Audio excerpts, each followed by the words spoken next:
Oh man, so hey boy, Biggie's mama, boy, she talking real spicy. She talking real spicy, man. So she spoke to the Rolling Stone. I don't want to get this confused because there's a lot of coverage going on based on the Rolling Stone article about Diddy, but she's specifically referring to Cassie's situation with Diddy, and this is what she had to say. So the article says, I hope to God he sits his mother down and spills his guts and apologizes to her. I'm sick to my stomach. While it says about the multiple allegations of violence and sexual abuse against Combs. She also says, I'm praying for Cassie and praying for his mother. I don't want to believe the things that I've heard, but I've seen the hotel video. I pray that he apologizes to her. So right here, she continued to say, I hope that I see Sean one day, and the only thing I want to do is slap the daylights out of him, and you can quote me on that, man. She says, because I liked him. I didn't want to believe all the awful things, but I'm so ashamed and embarrassed. So she feels like, obviously, if I'm ashamed and embarrassed, then his mama got to be ashamed and embarrassed. So that's why she's saying that he needs to apologize to his mama too. So need to mind you, she's not even reacting to the other things that said by Rolling Stone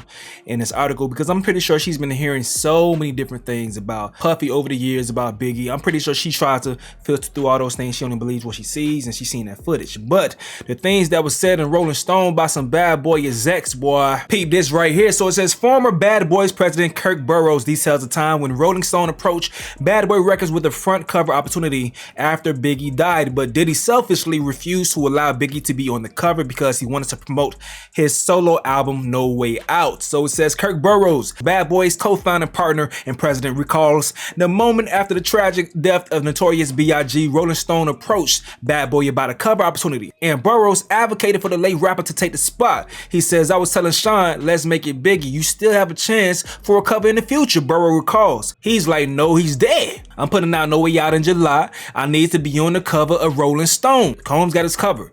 2 years later, he acknowledged how Biggie's death had been big business. I think his passing added to the fame, Combs told Rolling Stone in 1999. This excerpt is from Rolling Stone's recent article, Bad Boys for Life, Sean Combs' History of Violence. So that's right there. That's him right there on the cover that he didn't want Biggie on, you feel me? Looking just like his son, that shit crazy. So Puff Daddy on the making of No Way Out, his rivalry with Tupac Shakur, and the last days of the Notorious B.I.G. So on some other Diddy news though, man, we got Diddy's old lawyer going the hell off. What do you make of the idea that they're bringing in people who say he sexually assaulted me, he abused me to a grand jury, in terms of what that can mean for an indictment? Well, look, this is no surprise. I'm very cynical about what's happened here. I'm cynical that all of a sudden there was this kind of shock and awe search warrant raid, which literally was out of nowhere. Then I'm very cynical that somehow a surveillance tape in a hotel that had never come to pass for 8 years gets released sometime after that raid.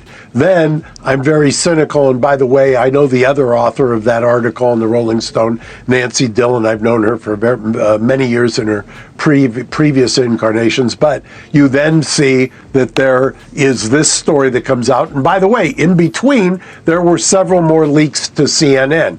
The cynic in me says, why? And what is the one connected fiber of all of this is Homeland Security. Why would Homeland Security be leaking all of this stuff? Because either their witnesses are not telling them what they want to hear, call me a cynic, or they want to make sure that they destroy any chance of Diddy getting a fair trial, make sure that they make him a persona non grata so that he doesn't have a constituency or a demographic that would push back. So I readily admit I'm a defense lawyer, and that's the way I think. I readily admit that I've represented Sean for many years, but I will tell you this, Sean's organization is hardly a RICO organization. I have dealt with them on and off for over a decade. It is a multi-billion-dollar operation that is run with some people who are very talented, who have wonderful backgrounds,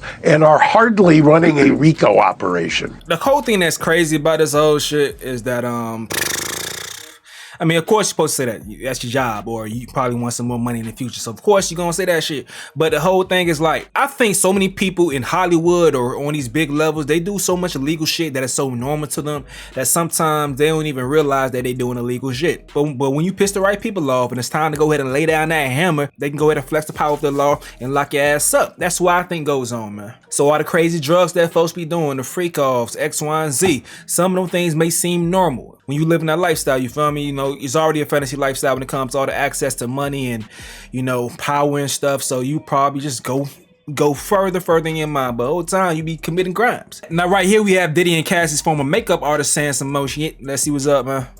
Working for Diddy for years and eventually becoming a friend of Cassie's. In 2010, Mila alleges that she heard Cassie being physically abused and was a witness to the aftermath of the alleged attack. She joins me now. Mila, thank you so much for being here. This has been, for so many people, illuminating, infuriating, troubling, devastating. You can go down the list of things, but it's so difficult to speak about. I know. Being a witness of anything. Tell me how you must be feeling just knowing that this has even come to light. Well, I have kept this secret for like 14 years. I mean, the first time I experienced it was 2010. And I was in the hotel room when Puff came in, and I had no idea Cassie left. And when I woke up, I just saw his presence come into the room.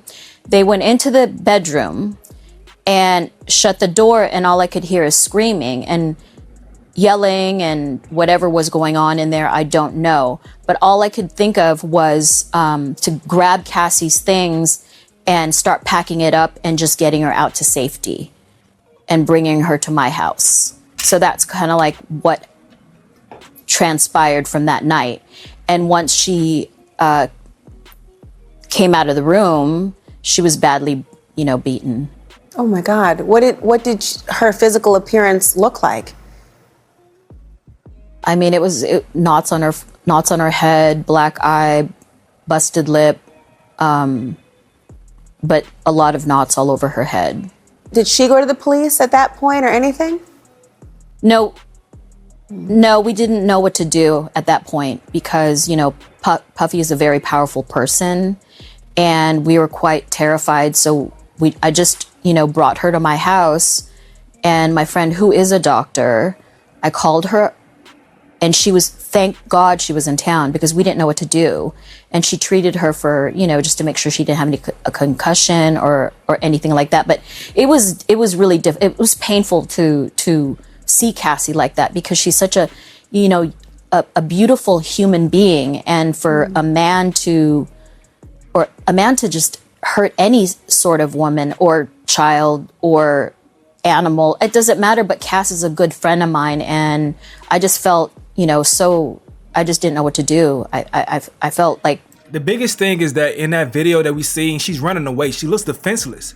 So I know a lot of people a lot of dudes, y'all be wilding on all the time and stuff, but you guys try to justify it when you get sometimes people try to justify it when two couples are actually physically in an altercation with each other. Both people throwing blows. But it's even crazier when you actually see that she's running away in the footage that we seen. So we don't know what happened in other situations, but she's looked defenseless and he's just beating her. That's wild. I'm not saying and I'm not saying that the other situations is even worse, but I'm not saying this situation is better than the other one, but I'm not saying that the other situation is okay when couples are fighting. Everyone should keep their hands to their goddamn self. Everybody. But definitely in a situation where we obviously see he just beating the woman, kicking her, dragging her. Shit crazy. I don't even know how to describe how I felt that night. Did she describe how she was feeling about having that happen? Did you get a sense that this was the first time? It didn't feel like it, because it wasn't. It was almost like, I feel like she might have been embarrassed that happened in front of me. But the incident that you're talking about even predates what we saw in this horrific video from a hotel floor. When that video came out, what did it feel like knowing that that had now been public?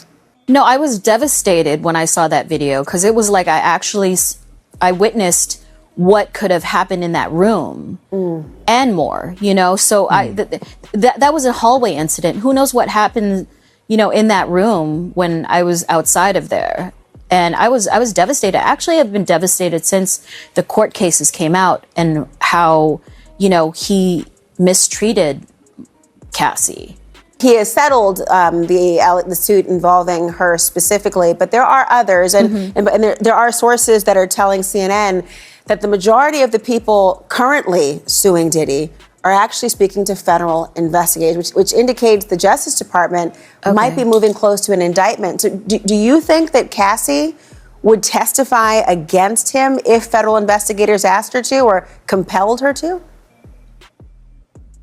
I'm really not sure. Like I said, I can't speak for Cass, but I hope she does. I hope she does because she's the only one that would know all the information. She has no choice to, based on like what a lot of lawyers are saying, because she's a co-conspirator based on her lawsuit. So I think she has to. She has to, from what I'm seeing. Or she may get some charges on the goddamn self. So this really interesting, man. One thing that I know is going to happen in the comment section with her witnessing this, people are going to say that, you know, why didn't you step in and get law enforcement involved? But I would say this right here. We got enough.